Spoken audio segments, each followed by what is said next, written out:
the WWE Network has begun its 30 Days of the Deadman network season, which is of course commemorating 30 years since the debut of one of the most successful characters in WWE history, The Undertaker. The Undertaker's appearances have been very limited this year, obviously due to what's going on, but even then, he has pretty much dominated the WWE Network. He was part, of course, as many were, of course, I'm not trying to minimise anyone else's efforts, but he was part of the excellent Boneyard match at WrestleMania against AJ Styles, which potentially at this point in time could be his retirement match, could be his final match. We will see that possibly shortly, and I'll get to that at the end of the video. We've also seen him being featured, of course, on the Last Ride 5-part documentary series. I do know that is coming out on DVD and Blu-ray very shortly, at least here in the UK. I don't know about anywhere else in the world, but certainly WWE Shop, or is it WWEDVDUK.com or whatever it is, the official UK DVD releasers are releasing it within the next few weeks, I believe, certainly soon.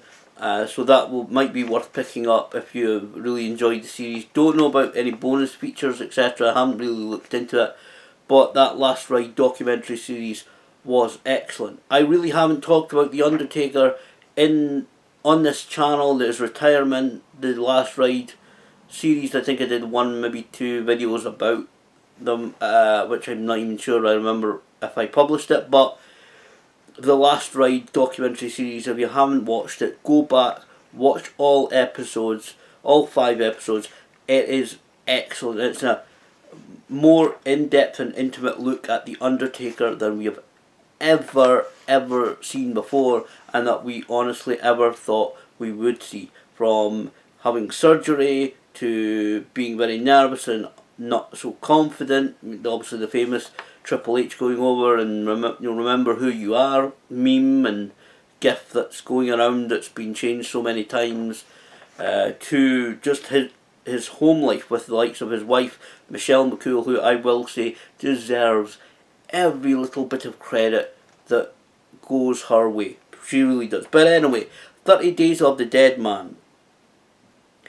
What I will do for these 5 programs that WWE and the network are heavily promoting is read the program description and then give my quick thoughts on each program, what I'm looking forward to, what I think will be in the program.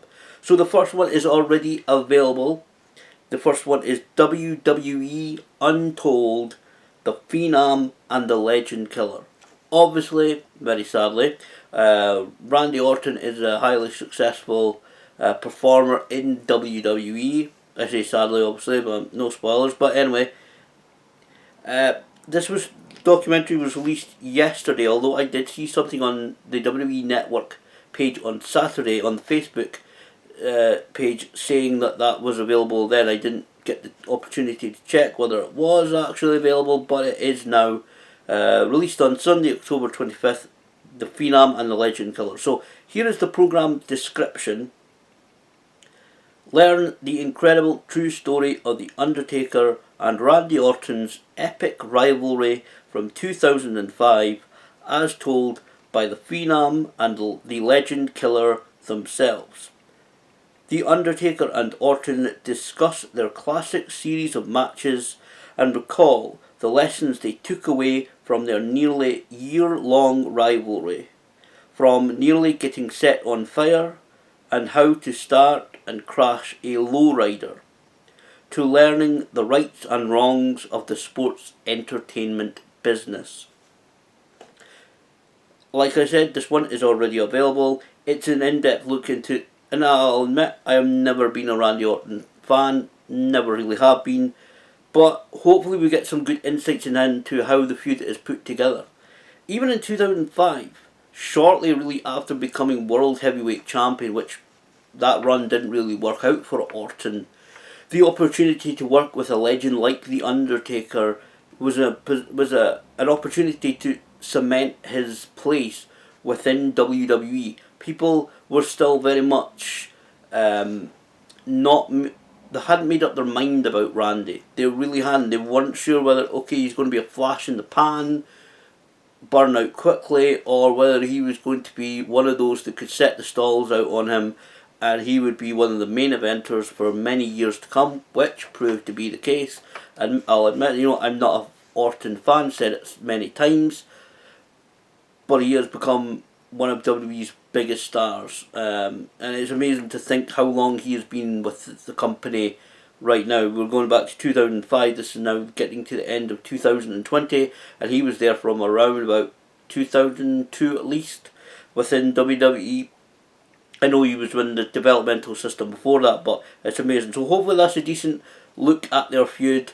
Wasn't a big really fan of their feud. I thought Orton got a little bit too much advantages over The Undertaker at times, so we'll see how that plays out. I've not watched that stuff for years, so hopefully this will be a good recap of the rivalry, and it'd be good. It says that as told by the Phenom and Legend Killer themselves, so I look forward to hearing from The Undertaker on this rivalry, what his thoughts were. We all know Randy Orton was a bit of an egotistical guy at that time. He's reportedly changed, never met him then, haven't met him yet, so that should be hopefully a good look at a supposed kind of more modern rivalry of The Undertaker.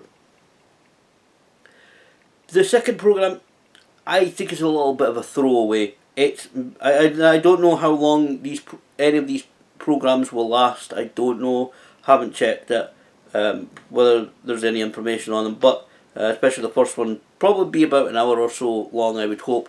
Hopefully, with this big promoted season, these programmes are given a decent amount of time. But the second programme, Meeting Mark Calloway.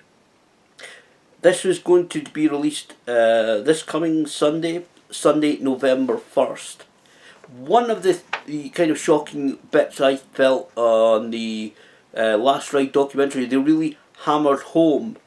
You could get hammer even more. You couldn't hammer it home more, to be honest, than they did. That The Undertaker is Mark Calloway, which again is just, we've never ever saw The Undertaker's private life really being out there, apart from that little bit in 2001, 2002 with his ex-wife Sarah. Never really out there, but Meeting Mark Calloway, this is the programme description that WWE are giving. Awe, intimidation, fear. No figure looms as large in WWE lore or commands more respect than The Undertaker. A fact all other superstars acknowledge. But what is it like to meet the man behind the Deadman? Superstars from past and present, including Stone Cold Steve Austin, Drew McIntyre and Randy Orton, remember their first introduction to Mark Calloway, better known to the WWE Universe as the one and only Undertaker.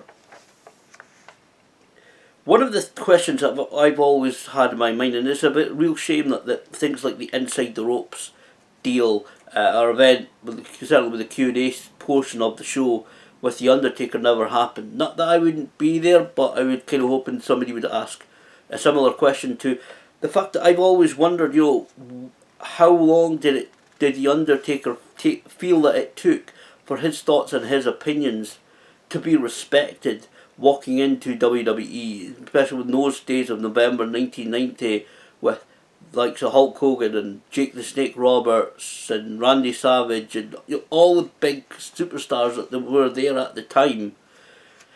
How did he feel? That took, and I would really I kind of hope that we hear a little bit of that from the in the Meeting Mark Calloway program about people's genuine reactions and their meeting with The Undertaker and how they formed any type of relationship with The Undertaker, who with the guys like Drew McIntyre and even Randy Orton and Stone Cold Steve Austin, has experienced as they were when they walked into WWE. There is no one more respected and admired in WWE than The Undertaker. There are very few people who reach that mantle of respect and admiration, that kind of boss level, like Andre the Giant. There are very few people that reach that level, and The Undertaker certainly has. So, obviously, meeting him, and especially many of them start to work with him, face him in matches on house shows or on television or whatever, pay-per-views, whatever events it is, or interact with them professionally, it's got to be very, very intimidating. So hopefully some good stories come out of that one. The third programme being highlighted by WWE is one that I'm really looking forward to, and this one story that I believe absolutely deserves to be told. The programme is called The Mortician, the story of Paul Bearer. That is due to be premiered on Sunday, November 8th. So this is the programme description. With his ghoulish appearance and signature cry of "Oh yes," Hall of Famer Paul Bearer, The Undertaker's longtime manager, stands out as one of the most unique characters in sports entertainment history. But the man who portrayed Paul Bearer is every bit as fascinating. This is the story of William Moody, the real-life mortician who combined his background in mortuary science with his passion for wrestling to create one of WWE's most enduring personalities. It is absolutely sad that William Moody is no longer with us, and actually if you go on YouTube, there is a clip from BostonWrestling.com or something. There's certainly one clip that I found just the other night. I've seen it before, but William Moody actually managed The Undertaker in his very first professional wrestling match. I think it was against Bruiser Brody, I think it may have been. And he talks about that. It's a studio thing where he's in a studio. It looks like the old WWE kind of Titan kind of studio that they used in the early 90s, and it's him talking to two gentlemen behind the desk, and William Moody Paul Bearer talks about managing The Undertaker in his first match. William Moody, like I said, it's very sad that he's no longer with us. His story deserves to be told. It's been told in parts. He did, before he passed away, do a few shoot interviews, in particular alongside Jim Cornette. I'm sure they're great. I've only seen bits and pieces of them, but certainly Paul Bearer, anybody that witnessed The Undertaker from the early days, witnessed their act. Paul Bearer along with The Undertaker, that was the act. Obviously, The Undertaker, very hesitant to speak, didn't say very much. Paul Bearer was just the pair of them worked. The Undertaker on his own and Paul Bearer on his own, it never really quite worked. When they broke up at SummerSlam '96 during the Boiler Room Brawl match with Mankind, and Paul Bearer hit Taker with the urn, and it was just, apart from his work with Kane, which I think could have gone further, but I think Moody had, unfortunately, health issues at that time, which always sadly caught up to him. And just absolutely, you could not imagine, especially those early days, The Undertaker without Paul Bearer. The fourth programme that is being highlighted, Brothers of Destruction. This is due to be premiered on Sunday, November 15th. I do know this supposedly, I saw something about this being premiered at a film festival, I think on November 8th, I think a week before. I don't know how that's working, but according to the promotional material from WWE.com, Sunday, November 15th is when the Brothers of Destruction is due to be premiered. This is the programme description. Two eternal legends, one epic story. For the first time ever, The Undertaker and Kane sit down for a candid discussion about their storied careers. which have been intertwined since the Big Red Machine was introduced as The Undertaker's long-lost brother in 1997. From their fierce battles against one another to their indestructible alliance as tag team partners, the Brothers of Destruction covered The Undertaker and Kane's bond as never before. I will say, I really do hope that this program goes more of a shoot kind of way, a more real life way. I like to hear Mark Calloway and Glenn Jacobs talk about how this thing got together, and I know there's a couple of clips that have gone on the highlighted videos about, you see Glenn Jacobs practicing in a ring with Kane with some guy that he tried to get in a choke slam, and it looks like he's working out, getting used to the original Kane costume and mask. So I really hope that they really talk about this. I know that the general story is, of course, that Glenn Jacobs was the Unabomber in Smoky Mountain Wrestling. Jim Cornette got The Undertaker to come down and do a couple of shows, because that's when Jim Cornette was working with or for WWE, and Undertaker recognised the talent that Glenn Jacobs had and put in a good word for him, and how the whole Kane and Undertaker backstory was finally revealed is one of the reasons genuinely why I love WrestleMania 14. It is my favourite WrestleMania. It's just part of that is the return of the Legion of Doom, the Undertaker and Kane match, obviously the crowning of Stone Cold Steve Austin. It's just Attitude Era kicking off at its best, and I know there's many discussions about when exactly the Attitude Era kicked off, but it was certainly a very strong point in the Attitude Era, and I'm not discussing that, but I really look forward to the Brothers of Destruction, and I'm sure it will be a really good discussion. And talking of good discussions, the fifth and final programme that will apparently air Sunday, November 22nd, which is the same day, I believe, as Survivor Series. Stone Cold Steve Austin's Broken Skull Sessions, The Undertaker. Basically, it's The Undertaker 2 or The Undertaker Returns, call it what you will, because The Undertaker has been on there before. As the programme description says, this is what it says. After his groundbreaking appearances on the very first episode of the Broken Skull Sessions, The Undertaker returns for a second round of no-holds-barred conversation with Stone Cold Steve Austin. The Deadman and the Texas Rattlesnake cover even more ground on this all-new episode, which premieres 30 years to the day of The Undertaker's arrival in WWE. So absolutely looking forward to that. Hopefully we get to hear more about like I said, The Undertaker's early days. I believe it's certainly been filmed already, which is a kind of a shame. Maybe eventually WWE and the WWE Network will maybe do a Q&A thing where fans can put in questions for The Undertaker and draw that veil back a little bit further. I know The Undertaker is, as I said, always protected his private life, his professional life, always lived the gimmick, as they say. So I'm really looking forward to it. I really enjoyed the first Broken Skull session with the Undertaker.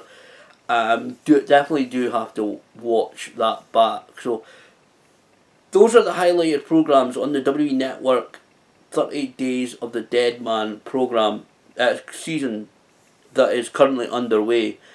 Like I said, what can I say about this? I'm looking forward to them. Looking forward to sitting down watching them. If you want to, I don't know how the WWE Network is programming their stuff, whether they're showing more Undertaker matches on their kind of live stream stuff, or they're highlighting more Undertaker stuff, which is always a benefit, I've said for the last several years, of the WWE Network. You can go back and look for a specific wrestler, performer's stuff. So if you want to trawl through the Undertaker's history, you can do that. You want to look through Randy Orton's history, you can do that. You can want to look through the WCW Nitros, the AWA stuff, or whatever. You can go and look through it. I really love the WWE Network. It's really a great tool. I don't know, it costs a bit over the year, but it's great, to have all this stuff at the tip of our fingertips. To be honest, it's just great to be able to access all of that stuff. And I know there's a lot more in the WWE library that's probably not going to be up on the WWE network for a while, but and I know they own a lot of content these days. But 30 Days of the Deadman, it's a good scene. I'm going to dip in and out of it, mostly watch these 5 programs. But what can you say? The Undertaker having 30 years in WWE, it's like I said, forget the streak, forget winning at WrestleMania for 20 odd years straight. He has had a career unmatched by anyone in the history of WWE, actually, and really unmatched by anyone in professional wrestling. He has been a mainstay in WWE for many, many years. He continues to do so. We do know that on November 22nd, as I said, the same day the Broken Skull session is that that is Survivor Series, and we do know the Undertaker will be making an appearance at Survivor Series. Will it be a retirement announcement? Will it be him saying one final match? What will it be? I don't know. I kind of hope that he does announce his retirement. I think injuries and time is catching up with him. I like to see him in a bit, stay in good health. We do know from the Last Ride documentary series that every time he stepped in the ring for these past few years, and again, go watch the Last Ride documentary series if you haven't already, he thought that every match was his last. Even the Madison Square Garden house show, I think it was, he thought that could be his last match. But certainly looking forward to this season. If anyone deserves to be celebrated on reaching such a milestone in WWE or professional wrestling anywhere, it's The Undertaker. And I look forward to seeing these programs. I look forward to seeing The Undertaker at Survivor Series. I might stay up and actually watch this one, because it's very rare nowadays that I stay up and watch a pay-per-view or network special. So I really look forward to this. Just when, like a friend of mine says, just when we think we won't hear the dongs at another WWE pay-per-view again, The Undertaker appears. So, like I said, if anyone deserves to be celebrated within WWE, it's The Undertaker.